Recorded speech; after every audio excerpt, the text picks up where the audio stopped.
Il y a eu un atelier de révision des guidelines de prise en charge des personnes vivant avec le VIH le 18-19 mai 2010. Il y a eu 30 participants. On a eu un représentant de l'OMS qui nous a accompagnés dans cette révision de fiches techniques. Et tous les médecins référents, les médecins impliqués dans la prise en charge ont été invités à cet atelier et on a discuté la mise en place des recommandations de l'OMS 2010. Par la suite, il y a eu un atelier national pédiatrique 17-18 janvier 2011 où des pédiatres ont été conviés et on a revu les recommandations nationales pédiatriques en matière d'application des recommandations de l'OMS. Et on a émis des recommandations qu'on a transmises aux décideurs. Donc, la question qui se pose, quelles sont les réalités de l'infection à VIH pédiatrique au Maroc aujourd'hui? Quelle qualité de prise en charge, avec quelles difficultés et quelles perspectives? D'abord, le problème auquel on se confronte en premier, c'est les chiffres rapportés concernant les cas pédiatriques. Est-ce qu'ils correspondent à la réalité? Et donc, pour vous donner une idée sur l'infection à VIH au Maroc, le Maroc est un pays de faible prévalence, puisque cette prévalence est située à 0,1%. En fin 2010, il y a 5700 cas qui ont été diagnostiqués.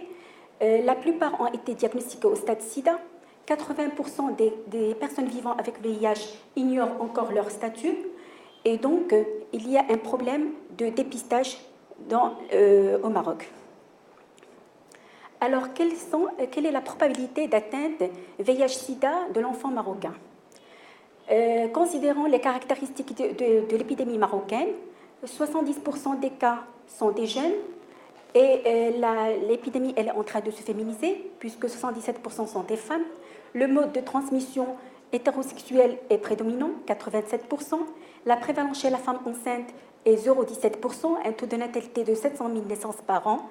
Il y aurait 1190 nouveau-nés exposés à l'infection VIH, un taux de couverture PTME en 2009, 22%, qui serait élevé maintenant à 28%.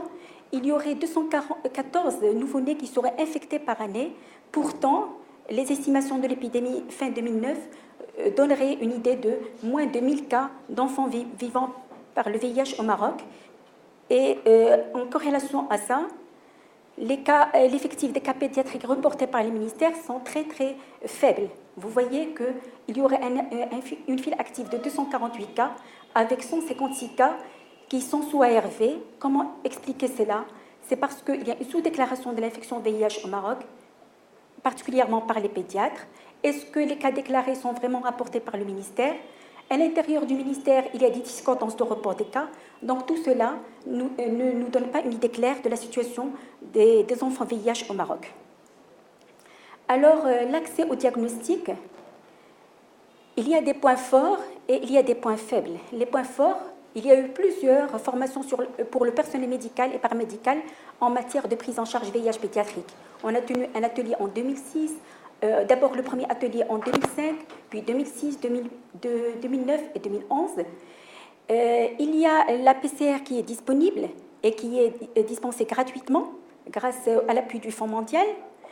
Il y a une circulaire ministérielle qui stipule la gratuité de la prise en charge des personnes vivant avec le VIH. Les fiches techniques et les circulaires ministérielles sont régulièrement mises à jour.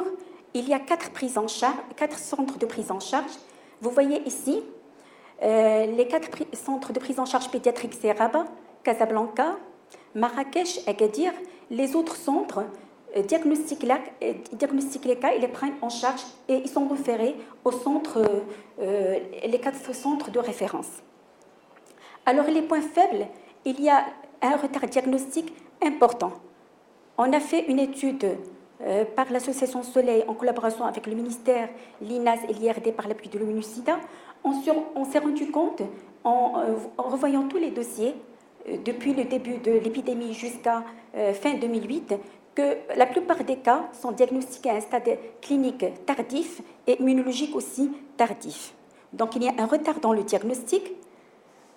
Les ressources humaines impliquées dans la prise en charge sont peu nombreuses et surtout en pédiatrie, elles sont inconstantes. Les personnes conformes ne se pérennisent pas Et donc, on a des problèmes de renouvellement des formations. La prise en charge des enfants est la plupart du temps faite par des infectiologues adultes. La PCR-VIH, elle est centralisée au niveau de national d'hygiène qui est à Rabat. Donc, toutes les PCR, les charges virales, sont acheminées au niveau de Rabat, ce qui est une source de retard diagnostique.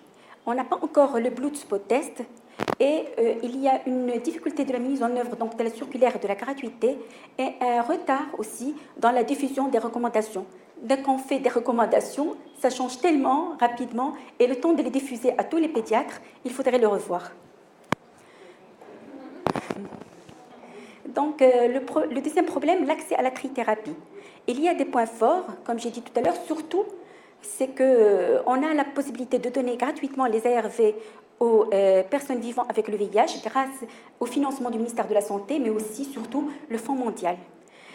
Alors, les points faibles de cet accès à la trithérapie, le retard diagnostique qui diminue l'efficacité des ARV. La délivrance des ARV, elle est centralisée au niveau des 4 centres de prise en charge. Il y a plusieurs embûches à la gestion des stocks des ARV.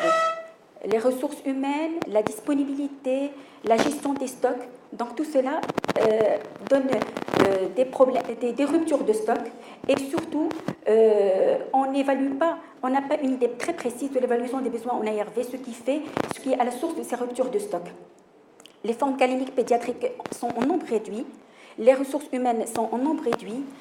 Il y a un retard dans l'application des nouvelles recommandations des ARV et il faudrait considérer l'application de ces nouvelles recommandations pour augmenter la commande en ARV. Parce qu'avant, on commandait les ARV pour des enfants de moins de 12 mois. Maintenant, il faut inclure les moins de 2 ans. Donc, le chiffre va augmenter. Avant, les personnes adultes moins de 200 sont incluses. 200 éléments par millimètre cube de CD4. Maintenant, il faut élever le seuil à 350 et on envisage même à 500. Donc, l'évaluation des besoins va être modelée en fonction de l'inclusion des nouvelles recommandations. Et dernier élément, l'éducation thérapeutique pédiatrique, elle est à ses débuts. On a une mallette pédagogique qui est adaptée au contexte marocain, mais il faudrait la diffuser et surtout avoir des éducateurs thérapeutiques formés pour la prise en charge pédiatrique. Alors, pour vous donner un ordre d'idée, l'enfant représente 5% de la dispensation des ARV au Maroc et les schémas de première ligne sont les plus fréquemment prescrits. Donc ça, c'est les ARV qui sont disponibles au Maroc. Oui. Donc, un accès au diagnostic et au traitement des infections opportunistes qui pose aussi problème parce que l'accessibilité aux analyses et l'accessibilité au traitement des infections opportunistes. Et face à ça, des enfants en situation de vulnérabilité, vous voyez que la plupart des enfants sont des orphelins, 47,4%, et vivant avec des familles de parents séparés. Donc, l'appui psychosocial reste primordial dans cette prise en charge. Et je vous remercie.